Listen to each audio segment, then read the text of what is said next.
Dengue एक खतरनाक बीमारी है जो कि मच्छर काटने से होता है। लेकिन डेंगू 4 तरह के होते हैं, जिसमें एक डेंगू जो है जो जिसको डेंगू शॉक सिंड्रोम बोलते हैं, ये एक खतरनाक कॉम्प्लिकेशन है। डेंगू में फीवर, बदन हाथ में दर्द, आँख लाल होना, चेहरा लाल होना, उल्टी होना, इससे शुरू होता है। तो ये छूने से या छींकने खांसने से नहीं होता है, मॉस्किटो बाइट से ही होता है। लेकिन वो मॉस्किटो बहुत लोग को इन्फेक्ट करता है। डेंगू होने पे घबराने की बात नहीं है, और पहला काम ये करें कि आवश्यक मात्रा में लिक्विड लें। फल का रस है, पानी है, इलेक्ट्रॉल पाउडर है, डाब का पानी वगैरह लें कि कमजोरी नहीं हो। बचने का सबसे अच्छा तरीका है कि हम अपने घर के पास पड़ोस के जल जमाव को हटा दें। दूसरा है कि मच्छरदानी का प्रयोग अवश्य करें। संवाद पर आप सभी का स्वागत है। मैं हूं तमिश्री और हमारे साथ यहां मौजूद है शहर के बहुचर्चित फिजिशियन डॉक्टर अजय मिश्रा। तो सर, पर सबसे पहले बहुत बहुत स्वागत है आपका हमारे चैनल पर। तो सर, जैसे कि आपको पता होगा, डेंगू का प्रभाव बहुत ज़्यादा बढ़ चुका है शहर में, कई जानें जा चुकी है। तो सर प्लीज़ डेंगू के बारे में बताइए कि ये कैसी बीमारी है, ये महामारी है या क्या है? अभी पिछले 3-4 महीनों में डेंगू का प्रकोप काफ़ी बढ़ गया है, और ये हम लोग देख रहे हैं पेशेंट कहीं हर एक अस्पताल फुल हो चुका है। डेंगू एक ख़तरनाक बीमारी है जो कि मच्छर काटने से होता है। डेंगू के मच्छर को एडिस बोलते हैं, और इसको एक टाइगर मॉस्किटो के नाम से फेमस है, क्योंकि ये दिन में ही काटता है, अंधेरे में नहीं काटता। मलेरिया का मच्छर अंधेरे में काटता है। इस बार के डेंगू की विशेषता ये है कि पहले ये शहरों में होता था, खासकर फ्लैट वगैरह में जहाँ पे एसी कूलर का यूज़ ज़्यादा होता था या गमले वगैरह का यूज़ होता था।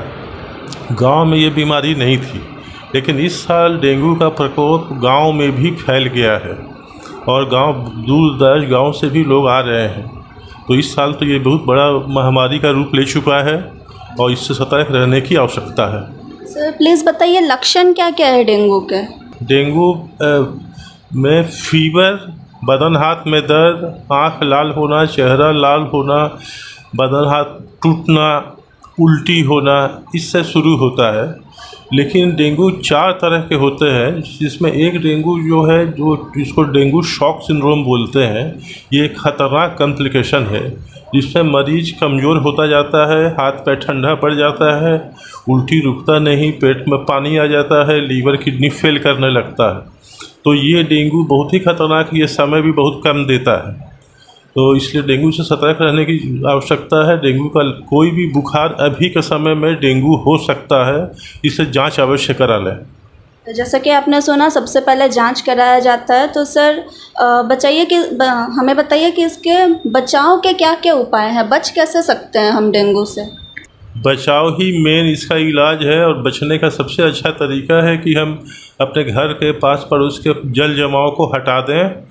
हम कूलर एसी यूज़ करते हैं, तो पानी को निकलने का रास्ता बना दें, गमले वगैरह पे ध्यान रखें, और नाली वगैरह की सफाई रखें। ये तो एक हुआ। दूसरा है कि मच्छरदानी का प्रयोग अवश्य करें।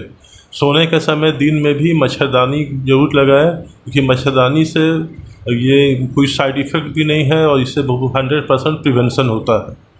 धन्यवाद सर बताने का। और एक चीज़ मैं पूछना चाह रही थी सर, जैसे मान लीजिए मुझे डेंगू हुआ है, तो क्या मेरे से किसी और को फैल सकता है ये? नहीं, डेंगू छूने से नहीं फैलता है, लेकिन डेंगू का मच्छर जिस मच्छर में डेंगू का वायरस है, वो उस एरिया में बहुत लोग को इन्फेक्ट कर सकता है।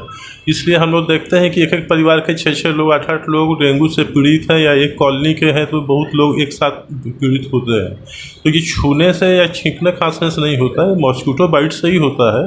लेकिन वो मॉस्किटो बहुत लोग को इन्फेक्ट करता है। डेंगू किसी को अगर हुआ है तो वो अपना खान पान कैसा रखे कि वो फिर से स्वस्थ हो जाए? डेंगू होने पे घबराने की बात नहीं है, और पहला काम ये करें कि आवश्यक मात्रा में लिक्विड लें।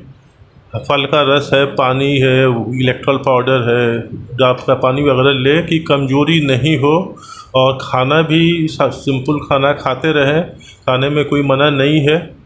और ये ध्यान रखें कि पानी पर्याप्त बदन में हो, कि नहीं तो कमज़ोरी आ जाएगी। बहुत बहुत धन्यवाद सर आपका। तो जैसा कि आप सब ने सुना, तो आप सबसे ये रिक्वेस्ट रहेगी कि आप सब सुरक्षित रहे, स्वस्थ रहे और अपना ध्यान रखें और देखते रहे सोशल संवाद। मैं थी तनुश्री, धन्यवाद।